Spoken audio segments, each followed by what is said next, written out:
aseptisé, hygiénisé, dignifié. Et là, c'est son passé de pasteur évangéliste. Hein. Voilà. Il était évangéliste, lui, là. Il était pasteur, parce que c'est pas possible comment il nous interpelle, là. Là, il nous fait acteur du truc, du délire, et après un moment, il nous dit « Purifié, voilà. Ça, c'est des propos de pasteur. Voilà. On continue. Ah, il nous fait passer la quenelle, vraiment, pour du... Ah oui, c'est vraiment, c'est une horreur. Hein. C'est n'importe quoi, on continue. C'est vraiment, voilà, vous voyez.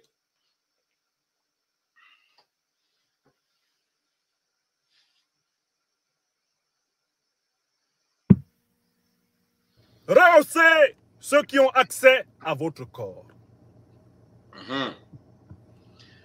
Car mieux vous sécurisez votre corps, mieux vous sécurisez votre âme, et mieux vous pouvez vous consacrer à votre mission. Servir le peuple centrafricain jusqu'à la fin de votre deuxième et dernier mandat constitutionnel. Parce que la fin de son deuxième et dernier mandat, en gros, Niamsi lui dit, tu dois dégager. Mais c'est dans l'intérêt de qui que Touadéra quitte le pouvoir en République centrafricaine? Ça serait dans l'intérêt de qui, d'après vous? Qui aurait intérêt à ce que Touadéra s'arrête à son deuxième mandat et s'en aille? Qui aurait intérêt à cela? Mais les ennemis de la Centrafrique et de sa souveraineté, la France. Voilà, la France. La France souhaite que Touadéra ne fasse pas de troisième mandat. Et Niamsi est là pour rappeler à Touadéra qu'il doit quitter à la fin de son deuxième mandat. Donc, il sert les intérêts, non pas de l'Afrique et de la Centrafrique, mais il sert bel et bien les intérêts de la France, Franklin Niamsi. Parce que je ne vois pas en quoi la culture africaine, nos chefs au village l'ont fait combien de mandats? Lui-même qui est en train de parler, là, Franklin Niamsi, il est père de famille. Il a fait combien de mandats? Pourquoi il est le père de ses enfants depuis plus de 20 ans? Pourquoi? Pourquoi il n'installe pas lui-même la démocratie dans sa propre maison? Tu fais 2 mandats de 5 ans, tu dégages, Niamsi. Ta femme a un nouvel époux, tes enfants un nouveau papa. Si tu aimes la démocratie, montre-le dans ta famille. Voilà. On continue. Oui, écoutez-moi, Monsieur le Président. C'est la voix de nos ancêtres qui m'habite. C'est la voix de notre Créateur Tout-Puissant qui m'instruit de vous révéler ce que vous faites semblant de ne pas savoir. Il n'y a point d'efficacité dans la gestion d'un État en difficulté comme l'État centrafricain sans une discipline des pulsions. On ne peut pas redresser l'Afrique si on n'est pas capable de maîtriser ces pulsions. C'est vrai pour moi, c'est vrai pour vous, c'est vrai pour nous tous. Nous devons être maîtres de nos pulsions si nous voulons être maîtres de notre destin. Monsieur le Président, il y a un cinquième sujet. Il y a un cinquième sujet qui est une source d'inquiétude. C'est votre projet, mais j'en ai déjà parlé, de modification de la Constitution pour effectuer un troisième mandat. Monsieur le Président, ce projet, je l'ai déjà démontré, va vous empêcher de travailler correctement, librement, de travailler avec détachement, avec application pour le deuxième mandat, qui date seulement de 2020. On est en 2022. Premier point. Deuxièmement, ce projet va vous délégitimer face à vos propres compagnons de votre propre parti politique. Voilà. Vous voyez, en fait, Niamsi s'inscrit dans une démarche purement occidentale en Afrique. C'est-à-dire que son cerveau, qui est totalement dominé, hein, qui est enchaîné, c'est un cerveau de... C'est le cerveau de gens qui font les jeux sadomaso, là, tu vois. Et donc, c'est un cerveau qui est sous domination occidentale.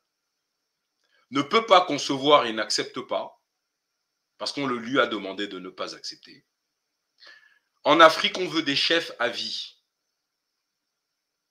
Xi Jinping est là à vie. Les Saoudiens sont là à vie. La famille des Saouds. Au Qatar, c'est à vie. En Russie, les histoires, je termine s'il te plaît, les histoires de démocratie, qu'il aille se faire voir ailleurs s'il veut, Niamsi. La démocratie, c'est la dictature occidentale. C'est une dictature, la démocratie. C'est-à-dire qu'en gros, tu veux imposer aux autres ce que tes propres désirs t'inspirent. C'est-à-dire, on doit imposer aux Noirs de vivre comme les Blancs décident. Et donc, pour ce faire, on va utiliser des nègres de maison, comme Niamsi, pour aller porter le message en Afrique. Voilà à quoi il sert. Il sert à s'assurer que le modèle politique et économique, social, occidental et même philosophique, hein, il a passé sa vie à étudier en allemand, d'accord, soit imposé aux Africains parce que lui considère qu'il est plus intelligent. D'ailleurs, il s'appelle grand professeur lui-même, grand intellectuel. Et donc aujourd'hui, la France l'a lâché. Allez, va chercher. Parce que Touadéra, la France comptait sur le fait que Touadéra ne ferait que 2 mandats. Parce que les sociopathes sont extrêmement patients. Voilà. Et ils se sont dit, de toute façon, il n'a plus que 2 mandats. Et ensuite, la nouvelle loterie va recommencer et ces histoires d'élections. Et nous, on mettra nos pions partout. Pour le futur gouvernement post qui suivra en tout cas celui de Touadéra. Et donc maintenant, on va lâcher les chiens comme ça pour venir chanter aux oreilles des Centrafricains. Non, il ne faut pas qu'il fasse un 3e mandat qui modifie la Constitution. Oui, parce que quand Ouattara a modifié la Constitution, là, ça ne l'a pas dérangé. Hein. Ça n'a pas dérangé Paris que Ouattara modifie la Constitution. Ça n'a pas dérangé Paris que le fils d'Idriss Déby devienne le président de la transition. Ça n'a pas dérangé Paris. Pourquoi? Parce que Déby sert les intérêts de Paris. En tout cas, c'est ce que Paris est convaincu que c'est le cas. Ça n'a pas dérangé que Ouattara fasse un 3e mandat. On nous a lâché le grand intello, le nègre de maison. Voilà. Lui, il est là pour chanter, pour aboyer quand ses maîtres lui disent « Va aboyer, feignant. » Il va aboyer. Donc là, maintenant, le gros problème de la France, c'est quoi? C'est que Touadéra modifie la Constitution. Et d'ailleurs, il y a eu des manifestations en République centrafricaine pour que Touadéra modifie la Constitution et demeure président à vie. Voilà. Parce qu'on parle d'un peuple à qui on a vendu la démocratie et qui s'est retrouvé massacré pendant plus de 20 ans. Aujourd'hui, ils disent non. On veut un chef d'État. Vos histoires d'élection, là, vous dégagez avec ça. Et ils ont raison. Et voilà ce que la France va lâcher pour semer la discorde dans le pays, Franklin Niamsi. Voilà. Tu voulais rajouter quelque chose, Judoka? Oui, juste pour dire qu'en fait, ce Niamsi, c'est une goutte d'eau dans les effets de manche et les manipulations que les Français, que les ex-colons toujours sanguinaires, c'est de la gesticulation en fait. Hein. Ils envoient des types dont ils veulent se servir pour l'Afrique et pour occuper les esprits de 1200 oisifs qui écoutent ce type de vomi. Hein. Exactement. Exactement. On continue. Mais ce que je ne comprends pas, Fétiche, et là peut-être que toi tu as l'explication, pourquoi on a autant d'Africains qui tombent dans ce piège? C'est une question qu'il faut se poser quand même. Ce sont des gens de sa génération à lui, c'est-à-dire les férus du Congossa politique. C'est eux qui vont voir ce genre de spectacle de merde. Voilà. C'est pas les gamins qui ont 20 ans qui vont écouter ça. C'est les vieux briscards comme lui là qui vont écouter ce genre de saloperie. On continue. Qui voit dans ce projet le refus de la politique à l'intérieur de votre famille politique. Le refus de l'alternance à l'intérieur de votre parti politique. Vous êtes en train de vous faire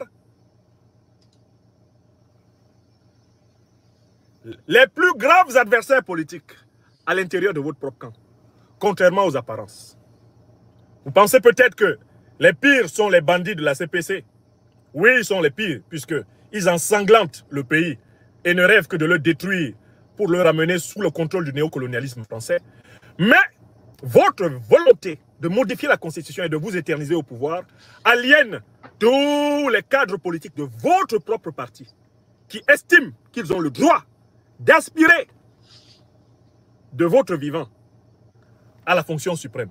Voilà. Donc, en fait, il est normal que des gens dans un pays, contre l'intérêt même du pays, mais pour leur intérêt personnel, pour leur carrière personnelle, voilà. C'est-à-dire, on va déstabiliser à nouveau le pays parce qu'il y a quelques imbéciles.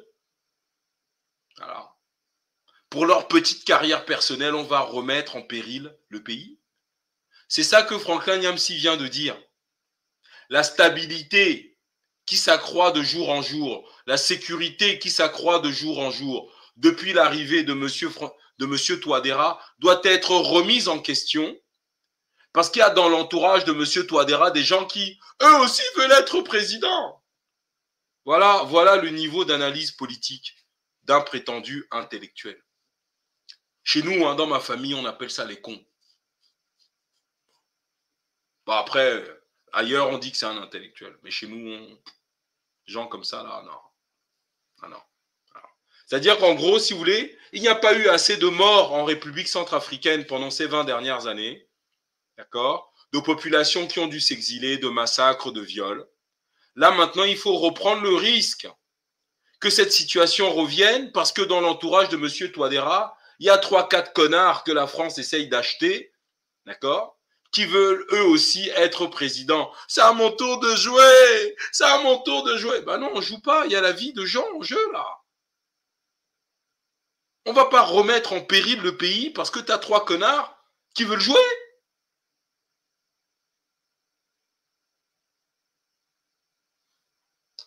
Voilà.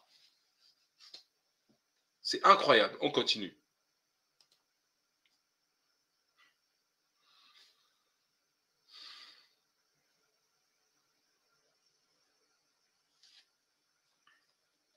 Et que vous n'avez pas à proclamer une présidence à vie à la tête de la République centrafricaine, alors qu'eux, ils se sentent capables de continuer le travail que vous avez commencé. Donc, vous multipliez un discrédit extérieur. Les rebelles vont dire, très bien, vous voyez, c'est un dictateur. Lui aussi, il fait comme Paul Biya. Il fait comme Ouattara. Il fait comme les Déby. Il fait comme les Bongo. Il fait comme les Sassou. Il n'y a pas de différence. Il modifie la Constitution pour assouvir ses intérêts personnels, pour assouvir sa chair, assouvir son désir de présidence à vie. Il n'est pas différent des autres. Une fois que vous êtes discrédité, Monsieur le Président, auprès de vos propres compagnons, et que vous êtes en plus discrédité, évidemment par l'opposition soutenue par la France-Afrique, vous multipliez trop de fronts et vous êtes en danger de mort, pas seulement politique, mais d'abord physique. Voilà. Car vous rendez légitime tous les projets de coup d'État. C'est incroyable. Voilà l'encouragement d'un pauvre type pour le peuple centrafricain. Voilà, c'est son encouragement. Moi, je suis écœuré. Hein. J'ai jamais pu faire un live avec ça. Je sais pas. Alors que nous ayons tenu jusqu'à présent, Fétiche est déjà pas mal. Hein, je veux dire, c'est d'un niveau. Moi, les bras m'en tombent un petit peu et je ne comprends pas qu'au bout de 10 minutes, les gens ne fassent pas comme nous, ils éteignent leur live avec ce monsieur. Moi, j'ai jamais tenu 10 minutes, hein, je te le garantis. Jamais. Ouais. Moi, j'ai tenu 10 minutes parce qu'il faut bien que je l'écoute un petit peu, hein, parce que je veux savoir comment évolue l'ancien logiciel, si tu veux. Très peu. On continue. Que ce soit en interne ou en externe. À partir du moment où quelqu'un dit comme César l'avait dit à Rome, je me déclare, je m'octroie le statut de dictateur perpétus. Je m'octroie le pouvoir à vie. À partir du moment où quelqu'un le dit, à tout moment, il peut recevoir le coup de poignard de Brutus. Ouais, en fait, c'est vraiment de la mise en scène. On va mettre un peu de latin, comme ça, il y a quelques feignants là qui vont avoir des érections.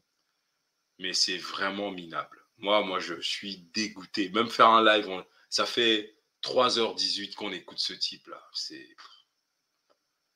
Oh là là, c'est vraiment, c'est ouf, c'est ouf. Je vais essayer de regarder un film avant de me coucher, juste pour m'enlever tous ces trucs de la tête. C'est à vomir total. Ça pollue le cerveau, je vous le dis. Moi, j'ai l'impression d'être à l'arrêt. J'ai l'impression d'être frisé complètement. Et je vais me réveiller demain matin, mais il sera trop tard. Parce que perdu des neurones. Depuis qu'on l'écoute, je n'ai pas vu de génie, moi. Quand j'écoute Idriss Aberkane sur n'importe quel sujet, je dis waouh, le mec est brillant en fait. Mais il est où le génie là?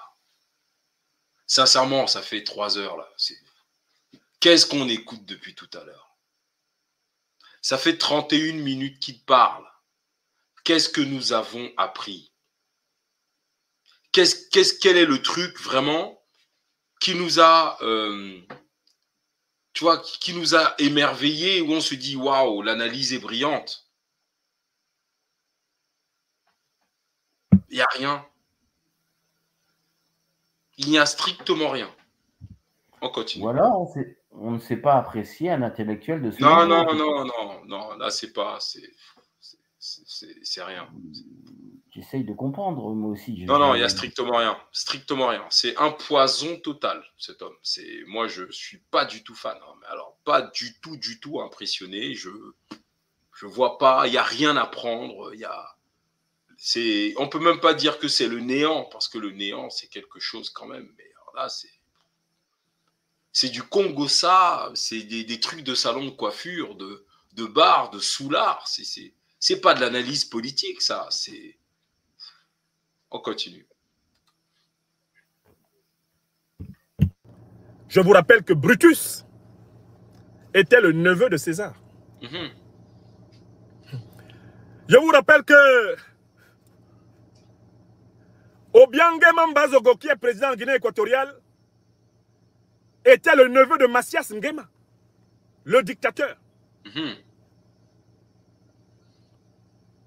Donc, au lieu de préparer, de vous consacrer à votre deuxième mandat et de préparer à l'intérieur de votre parti une relève, quitte éventuellement à laisser votre successeur qui gagnerait les élections au regard d'un bon bilan que vous pourriez présenter, au terme de ces mandats constitutionnels, éventuellement permettre, si vous êtes encore bon pour le service, que vous reveniez.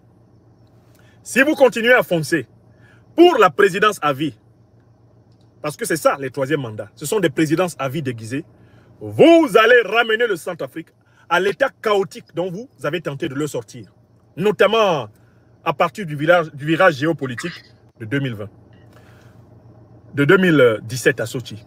J'attire votre attention que même votre allié politique principal, géopolitique principal, le président Poutine, a eu besoin de se retirer du pouvoir avant de revenir.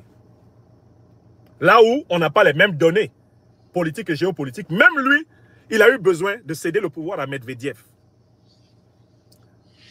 si lui qui est votre principal allié politique a eu besoin de cela, si les Chinois connaissent à l'intérieur du régime chinois le principe de l'alternance, à l'intérieur du Parti communiste chinois, ce n'est pas nous en Afrique qui devons décréter les présidences à vie. Oui, bah dans ce cas, il devrait tenir ce discours, aller en Arabie Saoudite, tenir ce discours-là au prince Mohamed Ben Salman. D'ailleurs, Mohamed Ben Salman nous débarrasserait d'un pauvre type, en fait. Il devrait aller lui dire ça là-bas. Il devrait aller au Qatar, expliquer ça aux Émirats Arabes Unis, expliquer ça au prince qui gère le pays. C'est quoi ce type, franchement? C'est une blague. Il n'y a qu'en Afrique qu'on trouve des trucs pareils, quoi. Je suis désolé. Je suis désolé. Xi Jinping est là à vie, il parle de quoi? Pourquoi il ne va pas raconter aux maires dans les communes, qui sont maires depuis 30 ans, des mêmes communes en France, que ce n'est pas démocratique? Hein? Pourquoi il ne va pas voir Jean-François Copé à Meaux, qui est maire de Meaux depuis... Oh là là là là! Pourquoi il ne va pas lui dire que ce n'est pas démocratique? Ah, vraiment, franchement, c'est ça que je dis. Moi, je préfère m'adresser aux jeunes. Écouter des vieux comme ça, là, ça m'énerve, mais à un niveau, on y va.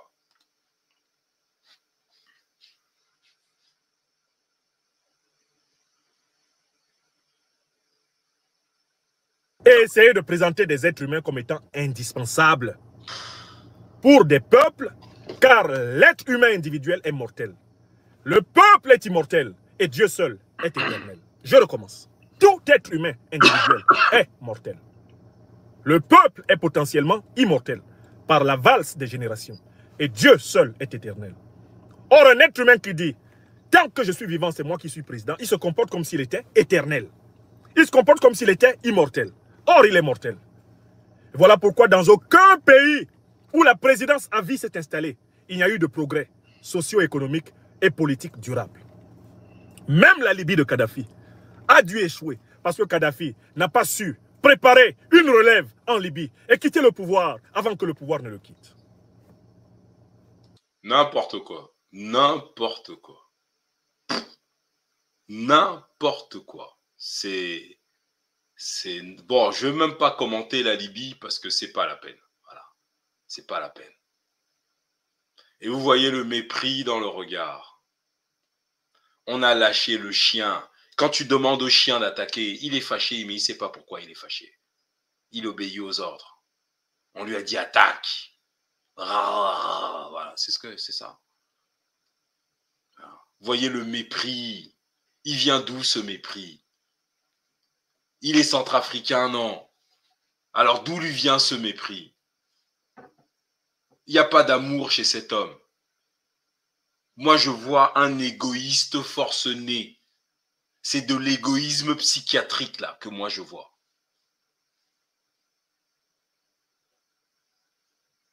Et il a du mépris pour l'homme. Jusqu'à aller parler de sa braguette.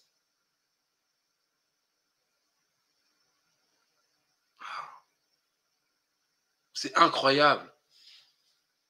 Et tout ça enrobé d'un voile politique hérité d'un pays esclavagiste qui s'appelle la France. Alors il faut m'expliquer. Mon Dieu, c'est... Oui, Fétiche. C'est honteux, c'est honteux, c'est honteux. Oui, d'ailleurs, moi, j'aurais préféré de sa part, comme nous l'avons fait d'ailleurs chez les fétiches de guerre, en indiquant que nous étions nous-mêmes contaminés et malades de ce que l'Occident avait pu programmer dans notre cerveau, et qu'effectivement, nous ne savions plus ce que c'est véritablement d'être africain et que nous sommes à la recherche. Mais lui, il fait fi de tout ça. Il vit en Occident et il veut être l'influenceur ou Non, c'est un agent de toutes les révolutions africaines. C'est un agent d'influence et la situation devient tellement chaotique en Afrique que la France l'a démissionné de son poste d'enseignant à l'université pour qu'il puisse se consacrer pleinement au sabotage du réveil africain. Ça, c'est mon analyse. Pour moi, c'est un sale type. Un sale type. Parce que venir sur un live parler de la braguette d'un président de la République et dire que tu t'adresses à lui fraternellement, ah bon? C'est quoi ça? C'est un sale type, je suis désolé. La France est en train de lâcher ses chiens partout. Les pédophiles, les trucs. La France est aux abois là. Il faut être inventif, comme disait Macron. Faut bousculer, il faut mettre en mouvement les choses. On a mis en mouvement Franklin Nyamsi. Maintenant, il va pouvoir se consacrer à 100% sur la déstabilisation et le retour. Son travail à lui, c'est le retour des États africains dans le giron occidental par l'entremise de la démocratie.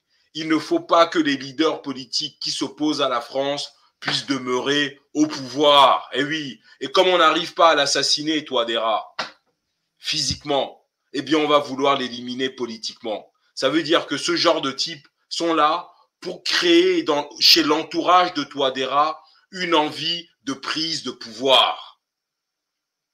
Voilà. En fait, Nyamsi essaye de créer un sentiment carriériste auprès de l'entourage de Touadéra. En fait, il essaye de semer la zizanie dans l'entourage de Touadéra et déstabiliser pour le compte de la France à nouveau le pays. Voilà, c'est tout ce qu'il fait. Il ne fait pas autre chose. Parce que vous n'entendrez jamais Franklin Nyamsi critiquer la démocratie, jamais. Jamais. Il est viré. Vous n'entendrez jamais Franklin Nyamsi détailler les richesses en milliards de dollars volées aux pays africains sur les 10 dernières années. Domaine par domaine, pétrole, gaz, diamants, tungstène, tout. Comme on le fait souvent. Jamais il fera ça. Vous n'entendrez jamais Franklin Nyamsi déclarer que les religions révélées abrahamiques là sont une plaie en Afrique. Jamais. Cet homme, vous l'entendrez toujours raconter des congossas de merde. Des histoires de machin étaient sorties avec truc, puis le ministre lui a dit que, et c'est à ce moment-là qu'il est parti en exil, que voilà, que ce genre d'histoire. Et avec son ton de prophète, là, il se prend pour un prophète. Et il se met à la hauteur des hommes dont il n'arrivera jamais à l'ongle du petit orteil. Rien. En fait, en gros, il faudrait qu'un jour, quelqu'un dise à Franklin Nyamsi, le destin ne s'achète pas, pas plus que l'intelligence, pas plus que la sagesse, pas plus que la noblesse. Ces choses-là, on les a à la naissance ou on ne les a pas. Quand tu es né un âne, tu auras beau te rapprocher de qui tu veux sur cette planète. Tu resteras un âne jusqu'à la fin de tes jours. Tu ne seras jamais un pur sang de course. Voilà. En fait, et tu peux manger ce que tu veux, tu seras toujours un âne. Voilà un homme. Et quand vous voyez, il faut être capable aujourd'hui, quand on a la prétention intellectuelle d'être au niveau d'un président en exercice, on ne vient pas parler de braguette sur Internet, dans les réseaux sociaux. On ne parle pas de braguette. On ne parle pas de l'intimité d'un homme sur les réseaux sociaux. Je ne sais pas si vous vous rendez compte, le niveau minable. C'est-à-dire, c'est comme si, je ne sais pas moi, c'est comme si j'allais raconter que, je ne sais pas, que Judoka avait ceci d'intime, qu'il était sorti avec machin, mais vous voyez ce genre d'histoire, C'est vraiment, c'est de ce même niveau-là.